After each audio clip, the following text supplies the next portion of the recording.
O Projeto Cristolândia tem nos proporcionado muitas experiências interessantes, muitas vidas transformadas. Eu tive uma experiência há alguns anos na Cristolândia que marcou a minha vida. Foi logo no primeiro ano, no início do trabalho da Cristolândia, ali em São Paulo, na rua Barão de Piracicaba.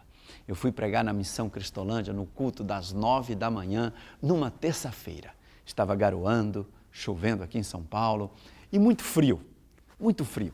Saí cedo, tomei banho, coloquei roupa, coloquei blazer, me preparei para enfrentar o frio de São Paulo naquele dia. Eu tinha vários compromissos, tanto na Cristolândia quanto à noite, ainda ia pregar numa igreja. Enfim, aquele dia seria um dia muito intenso. O pastor Ezequias, missionário da Junta de Missões Nacionais, me pegou e nós fomos então para a Cristolândia. Parando ali em frente à missão, quando eu desci do carro, a calçada estava cheia de gente.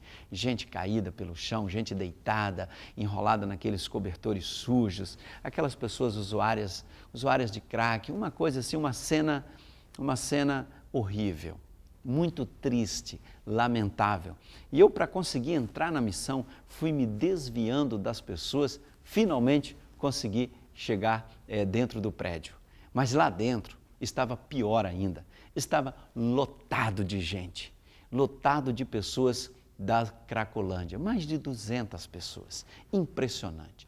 Gente suja, gente que não toma banho, gente que não escova os dentes, gente que usou crack a noite toda, usou bebida alcoólica a noite toda. O auditório era impressionante, o cheiro era muito forte dentro daquele ambiente. As pessoas estavam caídas pelo corredor, algumas sentadas, outras em pé, outras deitadas. E já tinha servido o café da manhã para eles, e ali a nossa missionária estava dirigindo um período de cânticos com aquelas pessoas, e eu fui caminhando lá de trás, do fundo do aquele auditório para chegar lá na frente. E eu fui me desviando das pessoas, porque não tinha um corredor para passar, o local estava muito tumultuado, e eu fui me desviando, e na minha mente a ideia era a seguinte: eles não podem me tocar, porque se me tocarem, me abraçarem, eu vou ficar com o cheiro deles, eu vou ficar sujo, porque eles estavam muito sujos. Então o meu objetivo era chegar lá na frente, ninguém pode me tocar. Finalmente consegui chegar lá na frente. E aquelas pessoas estavam assim olhando para mim, a missionária terminou de cantar e me passou a palavra para pregar. Pregar o quê? Pregar para um auditório que 100% dormiu na rua, 100% usou drogas, 100% não tomou banho, 100% não escovou dentes, 100% está vivendo uma situação extremamente complexa e degradável, vivendo na rua. Pregar o quê para esse auditório? Que mensagem? Pessoas que não vão ouvir você, pessoas que não vão articular as ideias, como transmitir o Evangelho para essas pessoas. Eu então comecei com João 3,16, Evangelho de João, falando do amor de Jesus. E falei ali durante uns 15 minutos. Enquanto eu falava, uma mulher que estava à minha direita, ela gritava o tempo todo: pastor, e Jesus? Jesus não vem? Eu quero ver Jesus, pastor. Eu quero ver Jesus. Lá atrás tinha uma pessoa, um travesti, tudo que eu falava, ele repetia. E na minha frente tinha um senhor sentado numa cadeira de rodas, e ele com aquele rosto inchado de cachaça, de álcool, de drogas, ele estava com a calça abaixada assim até no meio da perna e todo sujo de fezes, popularmente, como as pessoas falam, de cocô, sujo, a mão, o rosto dele assim, uma cena horrível. Esse era o auditório. E nós falamos do amor de Jesus. No final, eu perguntei: você gostaria de sair da rua? Você quer ir para um lugar seguro? Você quer ir para um local onde você possa ser cuidado, receber o amor, ouvir a palavra de Deus? Você quer entregar a sua vida para Jesus para começar uma nova vida? Ora, vários vieram à frente. Alguns vieram se arrastando, vieram de 4 pés, porque estavam tão fracos, numa situação tão debilitada, e vieram à frente. E agora nós vamos orar por essas pessoas. E aí eu tinha lá outros pastores, missionários que estavam conosco, e aí eu convidei para cada um orar por um. E eu falei, inclusive o seu Severino. Eu fiquei pensando, quem vai cumprimentar o seu Severino? Porque ele também levantou a mão, aquela mão suja de cocô, e dizendo, eu quero aceitar Jesus também, e eu quero sair da rua. Eu nunca tinha visto alguém aceitar Jesus com mão suja de cocô. Mas é impressionante que o nosso Senhor Jesus não faz acepção de pessoas. E Deus ama todas as pessoas como elas estão. E aí nós, então, fomos orar por aquelas pessoas que estavam ali numa situação tão difícil. Cada um orando com um. Na minha mente, eu pensei, estico o braço, distância de segurança, para poder evitar o contato com aquelas pessoas. Veio para próximo, bem próximo de mim, um homem alto, e ele estava chorando, ele segurava nas roupas assim dele, o cabelo todo arrepiado, nunca foi, não tinha sido penteado nos últimos meses, provavelmente, todo sujo.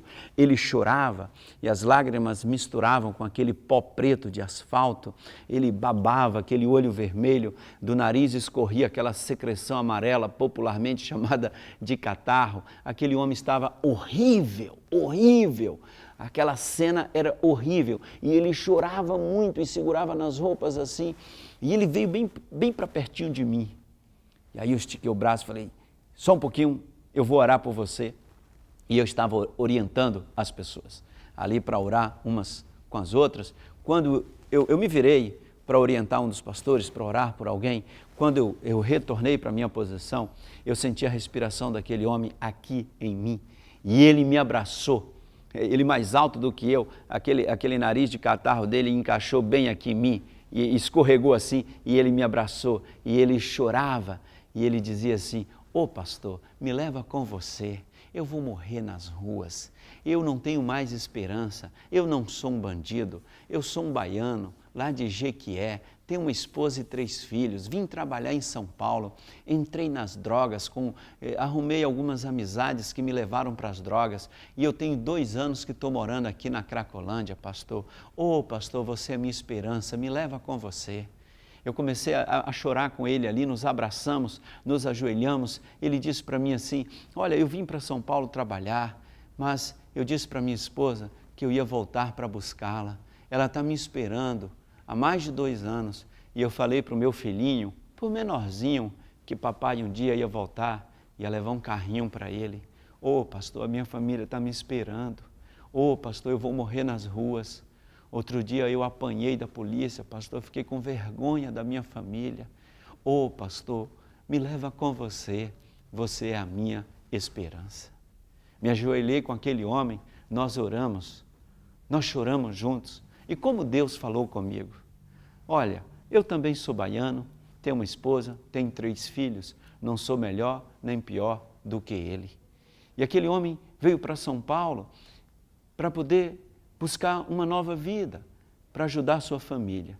Infelizmente, as drogas alcançaram aquela vida e estava sendo destruída. E naquele momento, eu era a esperança daquele homem. E no meu coração, eu estava querendo pregar um evangelho distante, só de palavra. Tudo que eu preguei naquela manhã, ele não tinha ouvido nada. O que aquele homem ouviu foi o abraço que eu dei nele. O João 3,16 que eu li não fez diferença nenhuma para ele. O João 3,16 que eu preguei não fez diferença nenhuma para ele. Mas quando eu me abracei com ele, eu preguei João 3,16 para ele. Quando eu me abracei com ele, eu falei do amor de Jesus para ele. Quando eu me ajoelhei com ele, eu demonstrei o amor de Jesus para ele. Quando eu ajudei aquele homem, quando eu estendi a mão para abençoá-lo e disse para ele que ele tinha valor e que Deus tinha planos na vida dele, ele entendeu o amor de Deus. Como eu aprendi naquela manhã. Nós somos a igreja do Senhor Jesus e nós fomos enviados aos campos. A igreja de Jesus foi enviada aos campos, enviada pelo Mestre, pelo Senhor Jesus. A igreja é do campo. E o homem do campo tem cheiro do campo, cheiro do suor do campo, da terra, das flores, do mato, do campo. A igreja de Jesus não é a igreja que tem cheiro só do perfume do domingo, tem cheiro de shopping. A igreja de Jesus, ela tem cheiro do campo missionário. E naquele dia, eu estava no campo e não querendo ter contato com o campo. Deus ministrou ao meu coração naquela manhã. E a vida daquele homem foi transformada a partir daquele abraço, daquela oração, de chorar junto com ele. Porque ele é uma criatura de Deus, é um homem que Deus criou, ele é precioso para Deus.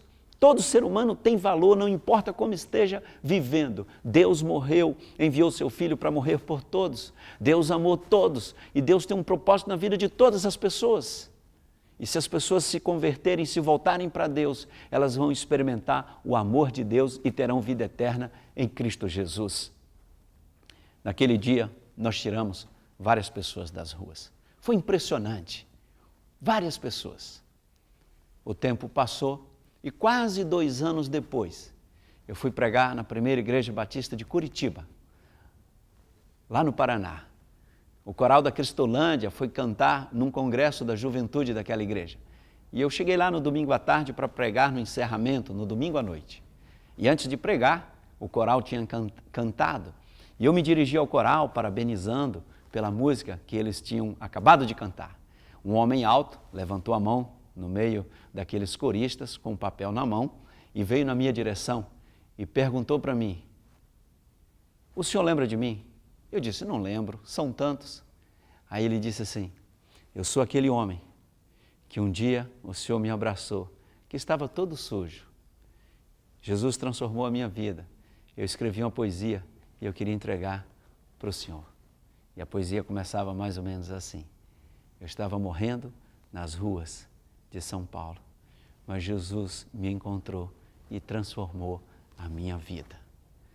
Eu pude novamente abraçar aquele homem, num outro contexto, uma vida transformada pelo poder do Evangelho de Cristo Jesus.